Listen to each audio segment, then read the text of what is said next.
நீங்கள் எந்த கோயில் எடுத்து ஆய்வு பண்ணாலும், எந்த ஞானியை எடுத்து ஆய்வு பண்ணாலும், எந்த சமாதி எடுத்து ஆய்வு பண்ணாலும் உங்களுக்கு ஒன்று தெரியும். ஆனால் அது ஒரிஜினல் கிடையாது. நான் தான் சொல்லியிருக்கிறேன். பல லேயர்ஸில் அதுக்குள்ளே நிறைய இருக்குது, பிரிவினை இருக்குது. அதனால தான் பிரபஞ்சத்தெல்லாம் ஆய்வே பண்ண முடியாது. நீங்கள் எத்தனை முறை ஃபோட்டோ எடுத்தாலும், எத்தனை முறை எடுத்தாலும் அது பருவமாற்றம் ஆகிக்கிட்டே இருக்கும். ஏன்னா ஒரு சுழற்சிங்கிறது பருவமாற்றம் ஆகும். உங்களை பொறுத்தளவுக்கு திங்கட்கிழமை, செவ்வாய்க்கிழமை, புதன்கிழமை, வியாழக்கிழமை, வெள்ளிக்கிழமை, சனிக்கிழமை, ஞாயிற்றுக்கிழமைனா கிழமை.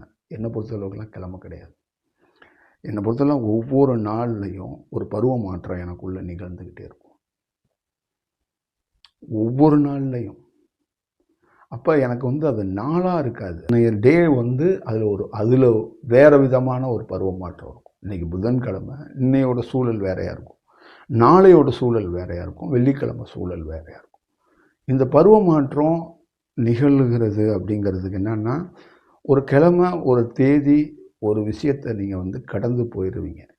ஆனால் ஒருத்தருக்குள்ள அன்னைய நாளையே ஏன் அந்த நாள், ஏன் அந்த டே, ஏன் அந்த பேர் வந்துச்சு அப்படிங்கிறதுக்கெல்லாம் உங்களுக்குள்ள இந்த பருவ மாற்றம், இந்த குரங்குத்தன்மை வெளியேறும்போது உங்களுக்குள்ள ஒரு கிளியர் செக்சர் உங்களால் பார்க்க முடியும், உணர முடியும்.